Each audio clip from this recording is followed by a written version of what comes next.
देख रहे हैं power news Bharat.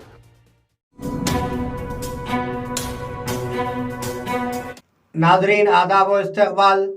Power news Bharat से मैं आमिर जमाल। चलिए नज़र डालते हैं 10 फरवरी 2024 की अहम सुर्खियों पर। रैतु भरोसा स्कीम पर सीएम रेवंत रेड्डी का अहम ऐलान। वजीर आला ने 100 नई आरटीसी बसों का इफ्तिताह किया। क्या मरकजी हुकूमत एक मजहब है? एमआईएम सरबरा असदुद्दीन अवैसी। रियासत तेलंगाना में पब्लिक स्कूल का क़याम, भट्टी विक्रमार्का। नाजरीन अब खबरों की तफसील। रैतु भरोसा स्कीम पर सीएम रेवंत रेड्डी का अहम ऐलान। रैतु भरोसा स्कीम पर सीएम रेवंत रेड्डी ने एक अहम ऐलान किया है। वाज़ेह किया गया है कि सरमायाकारी में मदद सिर्फ ज़राअत से वाबस्ता किसानों को फराहम की जाएगी। नाअहलों को रियल इस्टेट अराजी और रैतु भरोसा देने का फैसला किया गया है।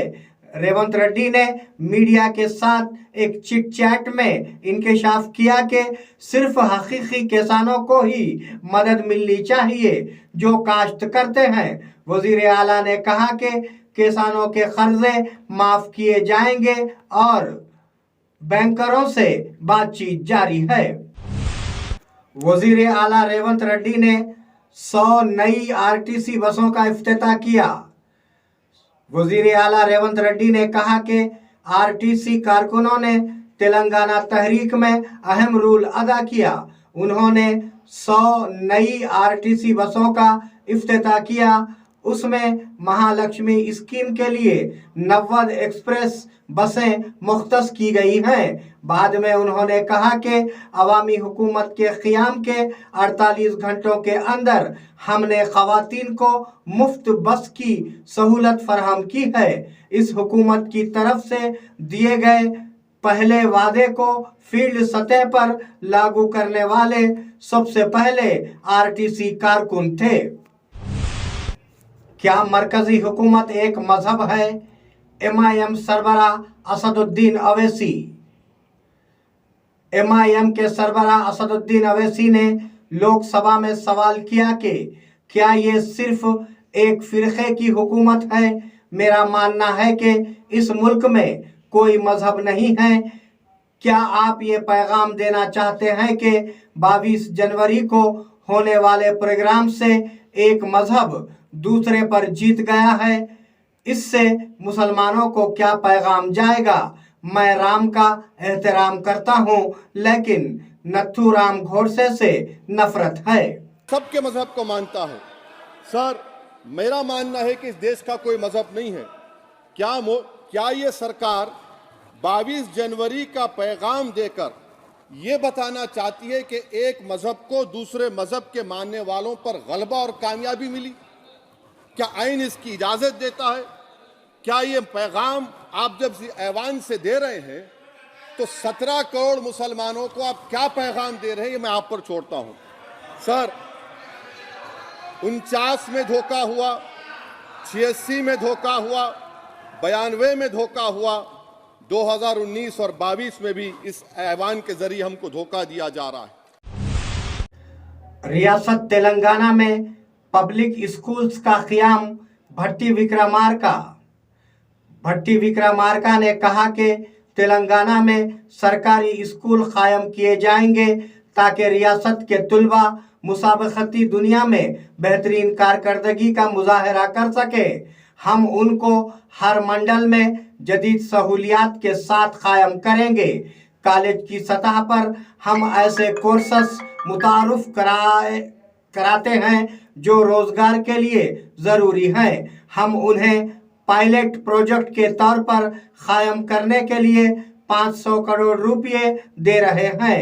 निजी कंपनियों की शिराकत से 65 आईटीआई को सनती ज़रूरियात के मुताबिक ढाल लिया जाएगा। कांग्रेस हुकूमत सिर्फ नाम बदलने वाली है, गेम चेंजर नहीं। एमएलसी कविता। बीआरएस एमएलसी के कविता ने तनकीद की कि बजट को मुकम्मल तौर पर मुख्तस नहीं किया गया। उन्होंने कहा कि आइंदा 5 साला मंसूबे के लिए कोई बजट नहीं है और इंतखाबी वादों के बारे में कहीं नहीं। उन्होंने कहा कि कांग्रेस हुकूमत सिर्फ नाम बदलने वाली है, गेम चेंजर नहीं है। के कविता ने कहा कि पुराने नामों को हटाकर नए नाम दिए गए हैं। हुकूमत ने जो वादे किए थे वो पूरे किए जाएं, आशा वर्कर्स का मुतालबा। आशा वर्कर्स ने हड़ताल के दौरान कहा कि हुकूमत की तरफ से दिए गए वादों को फौरी पूरा करे। CITU हिदायत के तहत कलेक्टर के दफ्तर के सामने धरना दिया गया। इस मौके पर पिछले 2 माह की तनख्वाहों की बात करते हुए साबिका यकीन दहानियों की अदम अदायगी, अभया हस्तम, महालक्ष्मी वगैरह को पूरा करने को किया गया।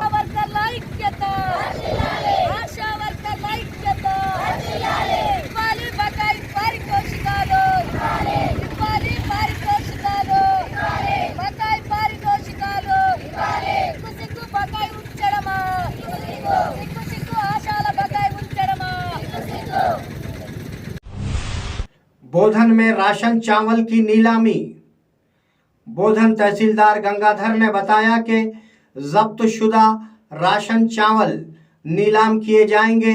2 साल कबल मुख्तलिफ इलाकों में पकड़े गए राशन चावल को अहलकारों ने जब्त कर लिया और कहा कि इस चावल की नीलामी की जा रही है। उन्होंने कहा कि अवामी नीलामी जिले कलेक्टर के हुक्म के मुताबिक की जा रही है। तहसीलदार ने ऐलान किया कि नीलामी में हिस्सा लेने के लिए 10,000 रुपये की कीमत अदा करनी पड़ेगी। नादरीन, ये थे 10 फरवरी 2024 की अहम खबरें। आप जुड़े रहिए पावर न्यूज़ भारत के साथ। अल्लाह हाफिज, शब खैर।